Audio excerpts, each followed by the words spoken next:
Now, I know I've done a lot of videos on Winspace frames, and I'm getting those frames built up, but this is another frame because they seem to just be pumping out product like absolute crazy.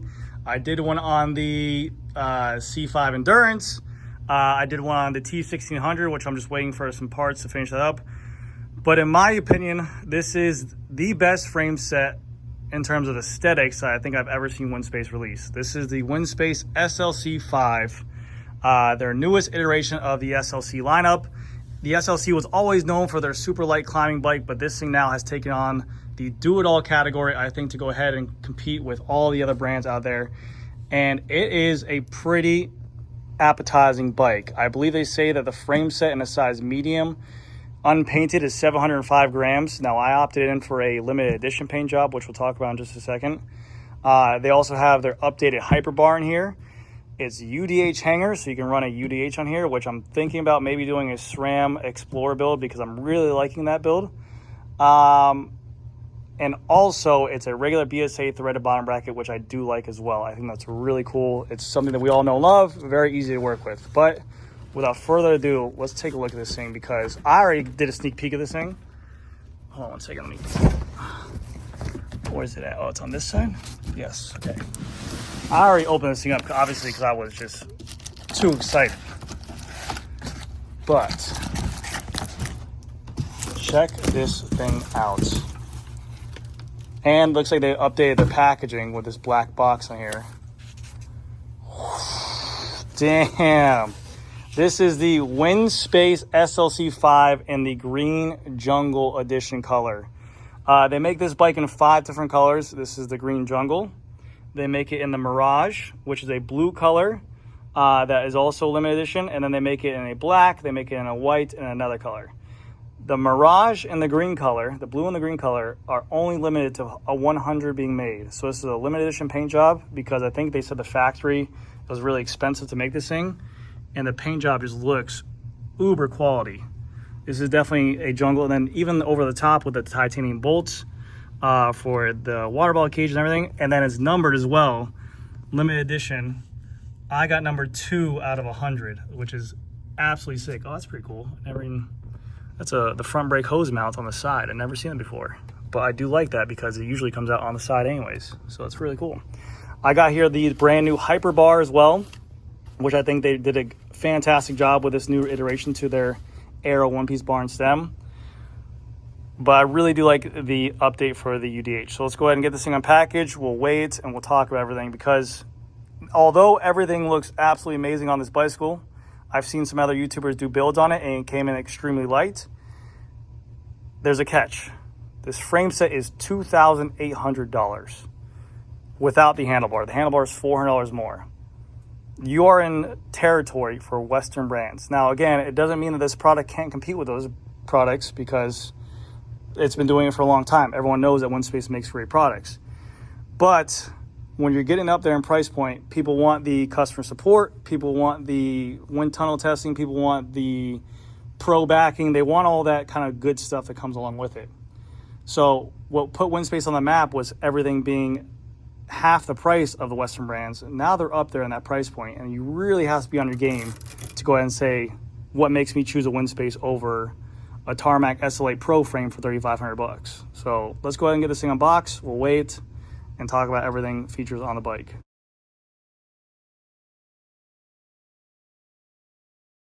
Wow, and there she is, guys. This is the SLC5 out the box in the limited edition jungle color. Again, number 2 out of 100. That's the closest I've ever gotten to a number 1 on a limited edition. I opted in for the size large, the titanium hardware, but everything about the bike feels much more premium each year. I've noticed it on their 1550 to their T1600. They are really taking the steps. When I took the frame out of the box and the fork out of the box, the weight of this bike feels significantly lighter than what they used to feel. That's the thing that was always kind of the Chinese kryptonite to their bikes, was that the hardware, like the derailleur hangers and the bolts and the seat posts and everything like that, were always crazy, super heavy. But even on the seat post, this thing feels dumb light. I know it doesn't have any hardware in here, but I checked inside the parts box and the clamp on there looks really premium. And like the finishing for the frame, it looks it looks like a Western brand frame. It really does. I mean, even the finishing on the top for the bearing sets in there, the finishing for the steer as well. But look at the design. So it's meant to be, again, they're all arounder. They have the drop seat stays, some aerodynamic tubing on the down tube, some aerodynamic tubing for the rear stays as well, for the seat stays. This is going to help with the compliancy, a little bit of seat post flex, but even the finishing on the frame as well. No real overspray on that paint hole. This should just slide right into there, which it does, no issue. But this bike is going to be a looker, man. I'm going to build this thing up so well. Let me know down in the comment section. I have a Durace group on another bike I can rip it off of. But I really do like doing these XPLR builds, even though I have no purpose for it. But the XPLR builds with the SRAM derailleurs on there will be sick. Now here's one for SRAM. They need to make an all black XPLR build for a rear derailleur because there's just too much silver going on the back. We'll keep that in mind. But again, being that's an all around bike, it's crazy lightweight, but also you have this nice, very sharp front facing forward head tube, nice wide spacing for tire clearance. You can fit up to a 700 by 32C on there. And then the BSA threaded bottom bracket. 32C seems to just be this industry standard. Some people want 35. It's a little bit excessive to go up to that height. I think a lot of people are starting to find the sweet spot for tires. They're right around 700 by 30C for competing and just pure speed, maybe 28. But 32 is going to be more than enough for comfort. Nice facing on the rear disc brake. I'm sorry, the front disc brake calipers. Nice finishing on the rear as well. Like I said, it all looks money. And then the paint job, I mean, look at like the brush strokes on here. This is a really good looking paint job from Winspace. If you guys were actually thinking about getting the SLC5, consider getting in the green or the blue, because like I said, they're only gone for a little bit of time. Now let's go ahead and remove this front fork and let's take a look at the weight of this frame set.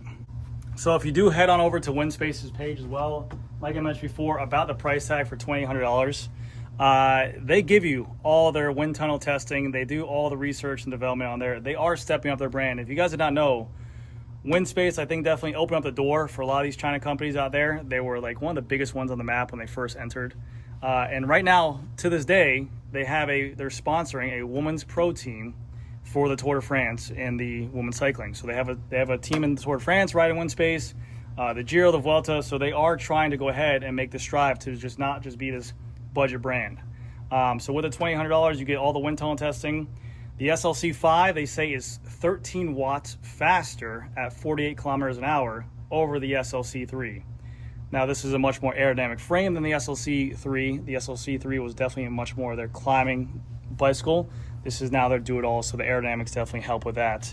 And then with the carbon fiber as well, they're using like different blends from M46 to M65 to T800 and T1100.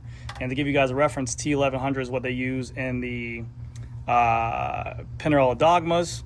And also I think the M46 is what they use in the brand new Pinarello Dogmas as well. So it's very stiff carbon fiber and very light as well. Now again, size medium unpainted, 705 grams. I have a feeling this is going to be much heavier because of this paint job. I'm not expecting it to be crazy lightweight, but we'll go ahead and see. I'll give you guys some references. Yeah. Not bad actually, okay. So this is with UDH hanger in there, which is pretty heavy, front derailleur mount, and the water ball bolts. In a size large painted, 875 grams. Really not that bad at all. To give you guys a reference, Tarmac SL8 Pro frames are coming in around 800 grams plus or minus. I've seen some S-Works even in the 800 grams range, like an all white S-Works SL8 frame and an extra large was like 860 grams. So this is very competitive for this kind of paint job and this kind of finish on a size large. So very, very nice. I want to weigh their seat posts as well to get an idea of where it's at. Because like I said, I was blown away by this. Again, no hardware in here, but this thing feels very lightweight. 111 grams. That's lighter than a Tarmac SLA post with hardware, but that's very, very lightweight. And while we're out here, let's weigh this uncut fork. Very cool though. I like this with this exit hole to the side right here because I can just put it up here for the thing. It'd be nice. 370 grams for an uncut and fork.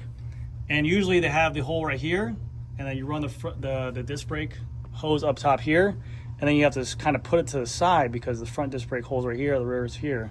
So I like this, just straight up here, it's right to the side. Very clean, I like that a lot. This is their new Hyper handlebar. This came out with the T1600 and also the SLC5. You can use it on whatever you like. They also have different kits on here, but extremely sharp aerodynamic points here on the front. They said this is made with a Kevlar carbon fiber. You have some nice tactile grip points right here, and then it has a nice little bend, so that way you get, this is a 38, I believe. No, I did a 400, and then on the bottom it's about a 42 on the bottom here, so we have some nice flare. And I have a 105 stem, 73 millimeter reach, 123 millimeter drop, and then a -7 degree for the stem angle on here. You do need a proprietary out front mount for the Garmin as well, but a very nice bar. This bar again is 400 bucks. So in realm, 2,800 bucks plus 400, you're at $3,200 for a handlebar frame and fork on there, which is crazy. I saw this, and I don't know if this is a mistake. This is the out front mount for that handlebar. Now they make that handlebar in this color. I don't know if they only have the mounts in this color, which would be pretty stupid, or if they just made a mistake by sending it out. So keep that in mind when ordering. And then inside the parts box, what you get for the bike is gonna be all your standard stuff, what you usually get, your spacers, your head space cap as well, your bearings for your lower and upper, and then that's your C-clamp to go ahead and route the cables on there. You have that's your C-post hardware. And again, this is where they're starting to step it up. I always ripped Chinese companies apart for just having this really ugly, bulky C-post hardware. This is where you save a lot of weight. Those small little things like that, the front derailleur hanger, the rear derailleur hanger, the C-post hardware. This saves a lot of weight, and this looks really high end. It's not bad at all. It doesn't look bulbous and bulky. You have your steer plug right here, which looks to be nice. Front axle, rear axle, I believe even a titanium bolt for the top stem cap as well, which is really cool. And then your C-post wedge right there, which is nice. But yeah, everything you need. Look at that sharp point. Let's go ahead and build that bike. So plan is to build this thing up with some Winspace Hyper 5 wheels. I need your guys' help to let me know what you guys think I should do. Should I go full out XPLR buildup, 54 tooth chainring in the front, 1046 in the back SRAM, or should I rock Dura-Ace on this thing? I have a feeling I'll be riding this bike a lot. I like the look of it. I like the shape of it. I like the weight of it. It looks, the green's a sexy bike. I'm an aesthetics guy, and I think it's a sexy looking bike. But anyways, guys, that's gonna do it for this video. Let me know what you guys think about the brand new SLC5 and the price point of it. Did they do enough to justify that price tag? Let me know down below what components I should use, and I'll put a link down below if you guys are interested in this frame. So thank you guys again so much for watching. I'll see you guys in the next one.